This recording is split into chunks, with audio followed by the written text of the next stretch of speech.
Welcome back to Talk of the Town on 99.7, 1450 WHTC and WHTC.com. And we welcome you back to the WHTC Talk of the Town program for this Tuesday, June 30th. I'm Gary Stevens. Thanks to Peg Nickel, who conducted the interview with Juanita Bocanegra. If you missed that conversation, yes, we do have the audio on our webpage at WHTC.com in the podcast tab. Listener download at your convenience for free. We'll put the video up in a little bit. But Tuesday mornings, we usually spend our 10 o'clock hour talking about yards, gardens, things you want in the yards, like birds, things you don't want in your yards, like squirrels and rodents and moles and grubs and all sorts of Jan Meeuwsen bad things. Yeah. She is the master. She is the master gardener from DeBruyn Seed in Zeeland. She is in the Mr. Butternut building on Washington and Elm in downtown Zeeland. And if you have a question for Jan, she'll be happy to take it at 395-1450, 395-1450. And by the way, the building's owner is right now stretching and being a general lump over your left shoulder there, Jan. One of his usual spots. Is, isn't he? Yeah. He's the only one that's allowed to do that. Well, of course, he is Mr. Butternut. But if we have a question, oh, by the way, also Jan is a veterinarian, and so she can answer your animal questions as well about caring for your kitty or even the dog. But anyway, yeah, you can tell I'm a cat person. But, and of course, I can't have one. That's why I'm a cat person. Anyway, we will take your calls at 395-1450, 395-1450. Let's start on a negative note, okay, Jan? Sure. Let's talk about urban blight. Maybe not urban blight, just blight, an early blight. What can you do about it? Well, we've had a lot of people call and come in and complain about this on their tomato plants. And what this looks like is on the bottom leaves, you'll get some dark spots, and they kind of get yellow, almost look like a bullseye. And then you might also get some dark lesions on the stems. It happens more in humid weather or cooler weather. I'm thinking people that are reporting it might be just seeing some leaf spot, but you can take those lower leaves off. You can use a fungicide on early blight. Once it gets it, I don't think you're going to ever cure it, but at least you can slow it down. You'll still get a harvest. So you don't have to worry about that one.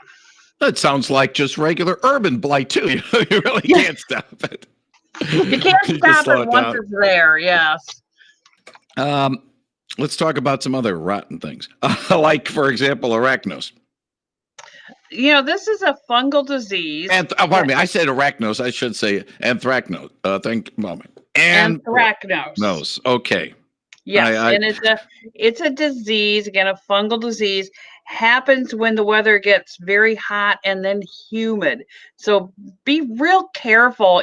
When you've got a garden in the summer, the weather, just be really conscious of what the weather conditions outside. We get hot, humid weather. The mold count goes up. We get lots of fungal spores. Let's keep that in mind. And remember, fungicides during hot, humid weather. Make sure your plants have plenty of space between the plants because they need that air movement, and that helps prevent a lot of things. So don't have your plants really crowded in too close together. Need that air movement. We get hot, humid weather. It's time to start with a fungicide. Maybe like 5 minutes ago, because we're supposed to have hot, humid weather through the weekend. Yes, this would be the perfect week to start putting down a fungicide on your tomatoes and some of your more susceptible plants, your peppers, things like that. Prevention is the way to go. Once it's got it. You can help slow it down, but once it has a disease, you're not going to get rid of it. So, just remember that fungicides, hot, humid weather. Yeah, and again, as we mentioned, the weather is going to be it'll be hot time in the hot fun in the summertime. The old Sly and the Family Stone song would be appropriate for what we're going to have over the next few days until the early part of next week. So please keep that in mind. If you got a question for the Master Gardener, Jan Meeuwsen, she'll be happy to answer it here. 395-1450, 395-1450. In this day and age, Jan, when we get something and it doesn't perform the way we thought it was going to, especially, a little contraption, you're thinking, this phone's supposed to do this, and it's not. We'll take it back to the store and return it. Well, you can't really do that with plants. For example, I got a tomato plant, but I don't see any tomatoes. I got to take it back. But that's not necessarily a bad thing. No, this is a lot, not again, due to weather conditions. If the weather gets really cold at night or if it gets too hot during the day, it self-pollinates, and that pollen may become sterile if it gets too hot or too cold. So, and then if the humidity gets too high, then the pollen sticks together. And then again, it can't pollinate anything. So again, very weather related. So wait until the weather changes and you'll have a better possibility of getting more tomatoes, more peppers. We don't want lots of wind. We don't want lots of humidity. So once that's gone, you'll get more. Now, talking about birds and bees, when you first mentioned this a couple of years ago, I was sort of scratching my head like, hey, wait a minute. I didn't think plants had genders, but there is genders in plants.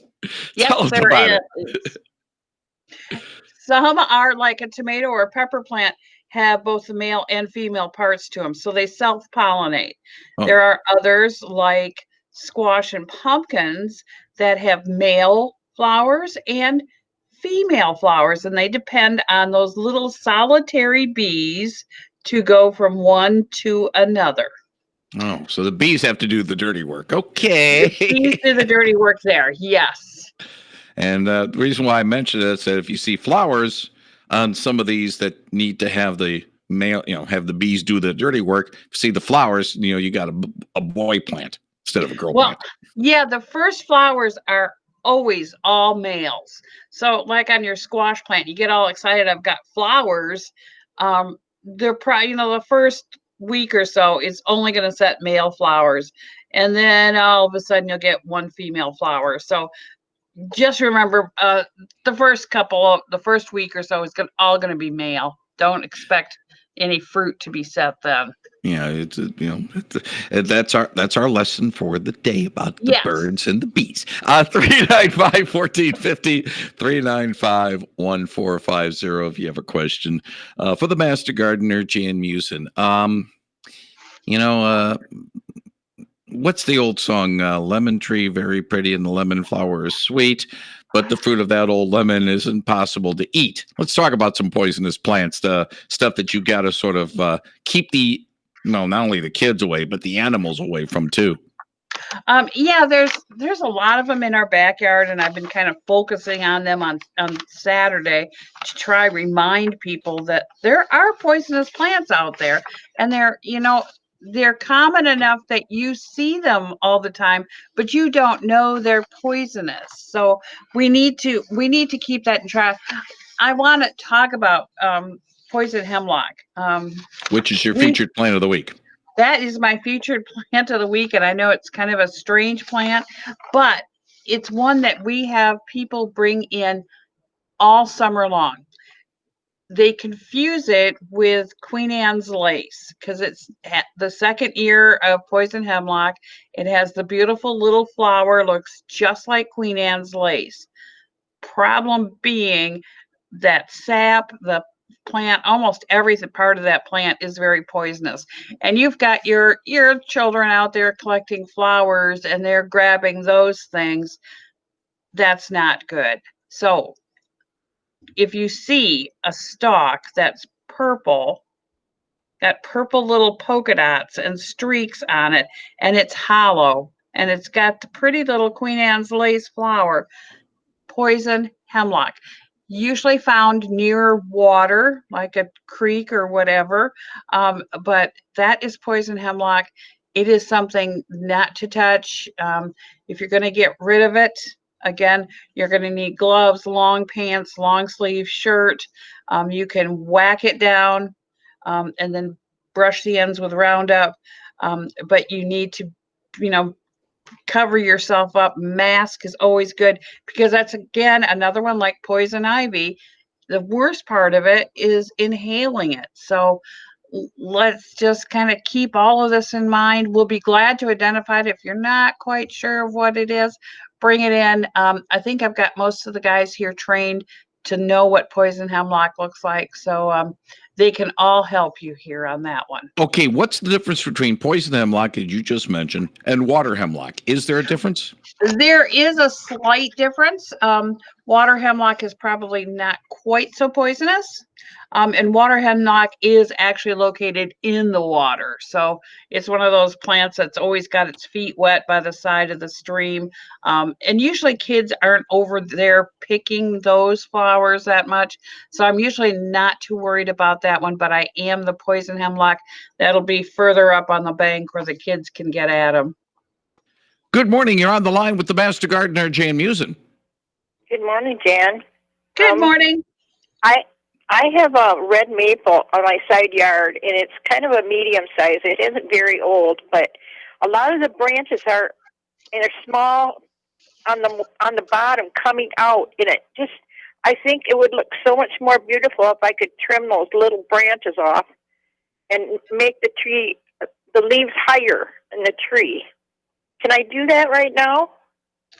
Yes, you actually can do that right now. It's probably better to do that in the winter, but you can do it right now.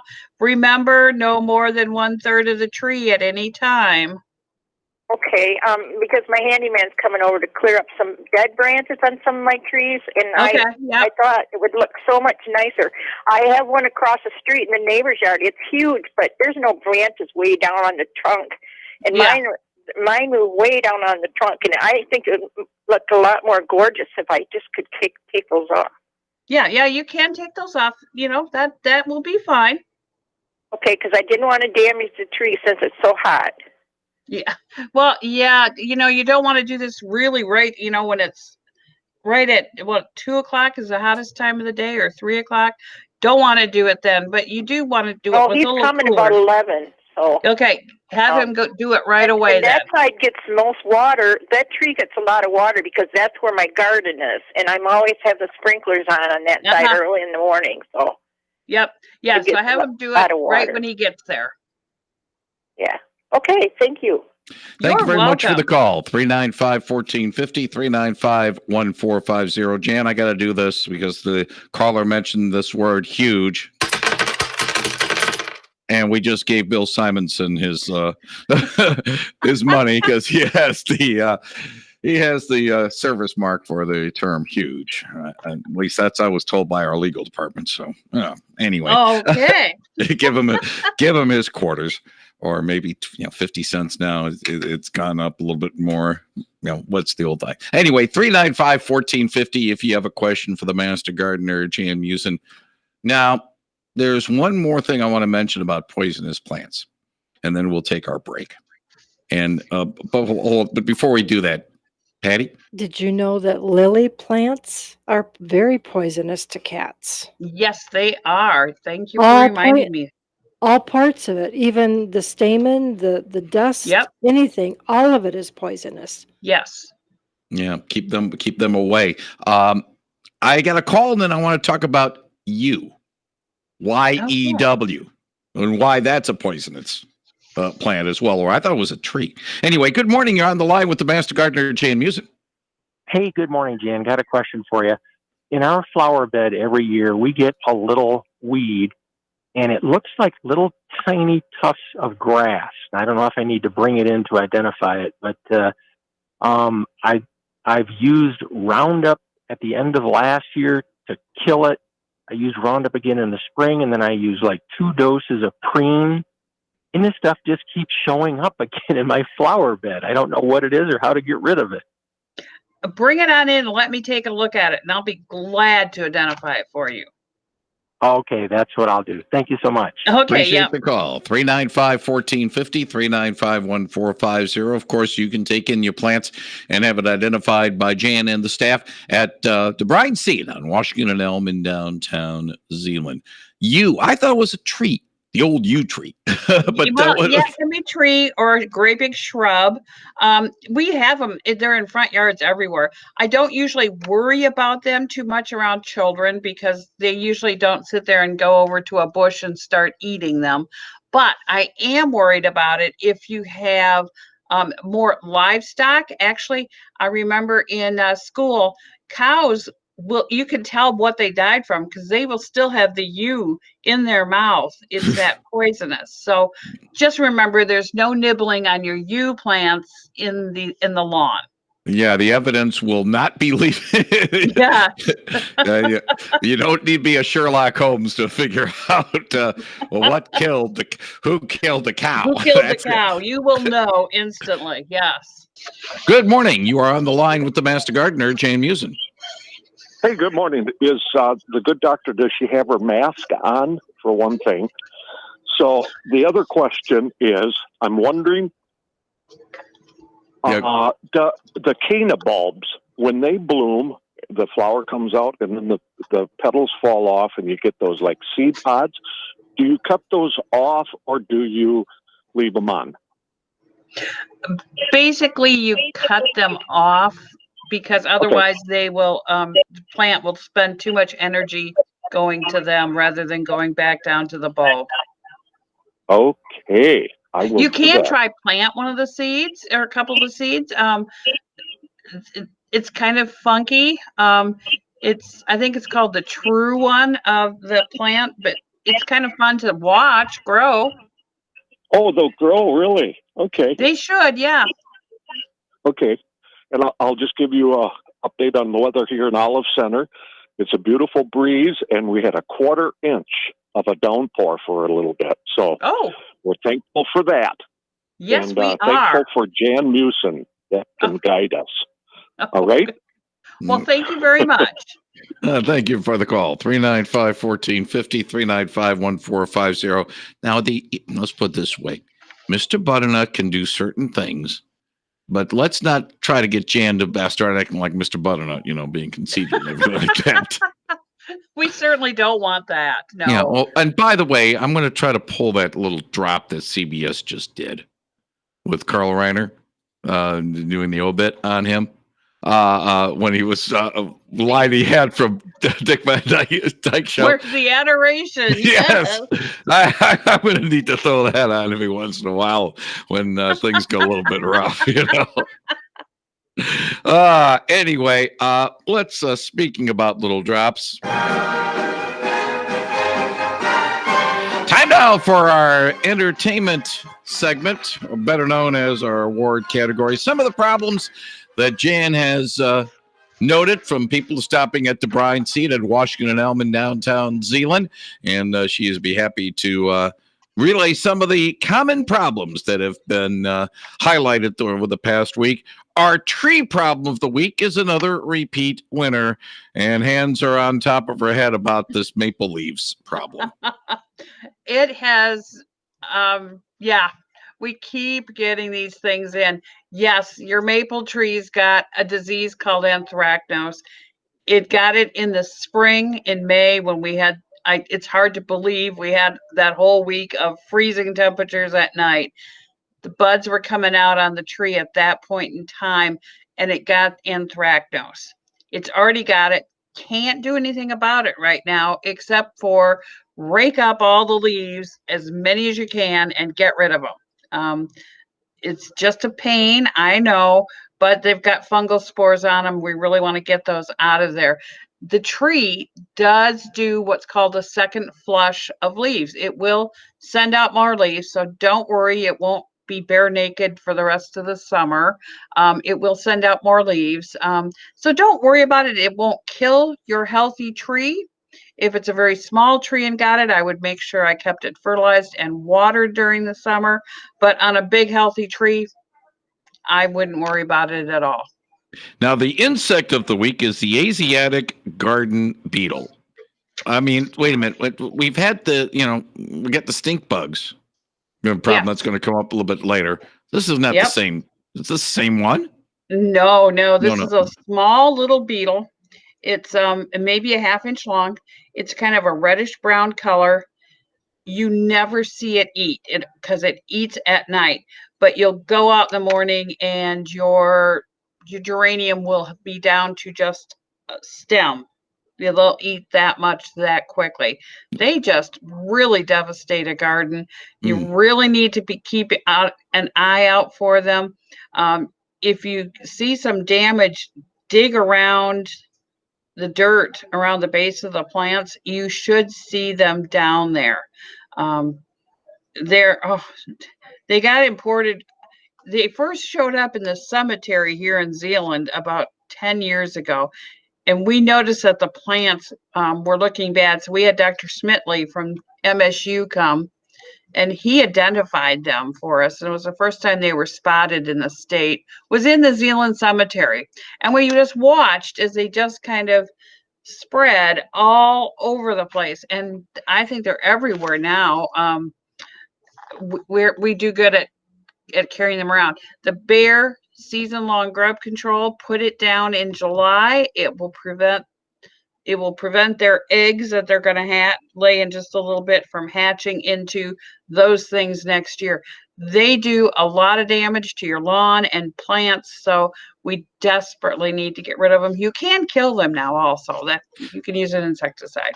Now, can we say that they're sort of like a form of like a termite? What termites are to what these garden beetles are to a garden? Yeah, they are. They're just horrible. They just and they eat things that like the other beetles won't touch. It's like, oh, I'll always plant marigolds and geraniums because the other beetles don't touch those. And these things will come by and go, oh, that looks good. And they devastate the plant. And they don't get fat either. So yeah, you thought, maybe they might get a little too fat and easy to kill, but no such luck. And the metabolism is pretty high. Our weed of the week is called, I think I'm pronouncing this right, purslane? Purslane, that's right. Kind of the scourge of gardens everywhere. And now people are beginning to see it in their landscape beds too. It follows the ground. It doesn't grow upright. It's got little rounded leaves, kind of a thicker stem, almost looks like a succulent, but it isn't. It's a bugger to get rid of. You try pull it out, but you really leave part of the roots in there, and they just come back with a vengeance. It can be killed very easily. Lawn weed killer will kill it. Roundup will kill it. But it's also edible. So if you want to gather it all up, you can eat it if you really so desire. Yes. No, I have enough problems eating vegetables as it is. I don't need to add I don't need to eat my weeds too.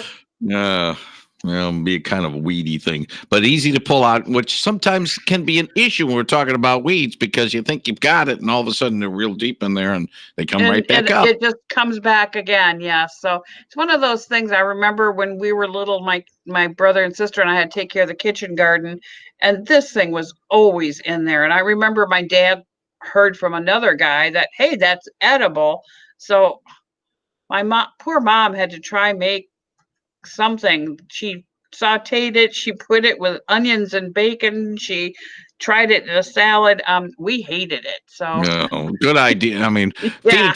feed it to the cat. No. Yeah, right. Yeah, the cats are going to eat that stuff. Our rodent of the week is something that, let's put it this way, some people around here would like to get rid of, and that is mice.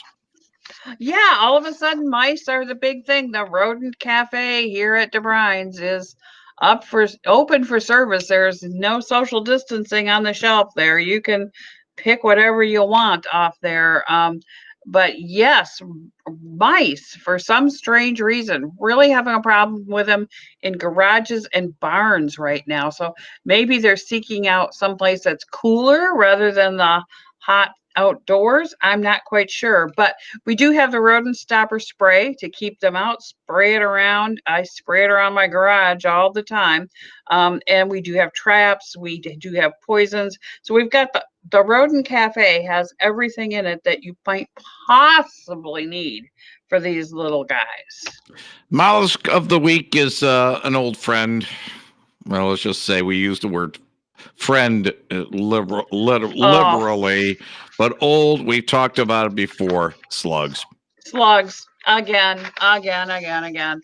People don't realize they have them, and they come in here, and my flowers, my hostas especially, have holes in them, and I don't know where they came from.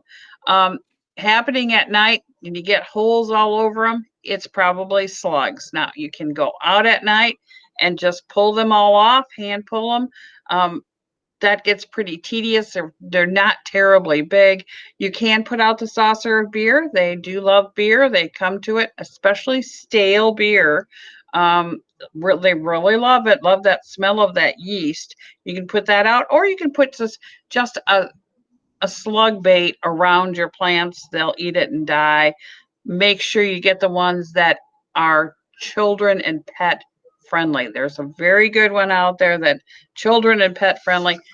Don't use anything, especially if you have a dog, that has metaldehyde in it, because I can guarantee you the dog will eat it all and die. Yep, and we don't need to, we'll kill the slugs, don't kill the canines. Yes, that's right. I'm always very cautious about all the other animals out there. Yes. So that's our award category for this week, and of course we spotlight some of the problems of the week that you might bring to DeBruyn Seed at Washington and Elm in downtown Zeeland, and Jan will pass the tips to you every Tuesday here on the WHTC Talk of the Town and morning news programs.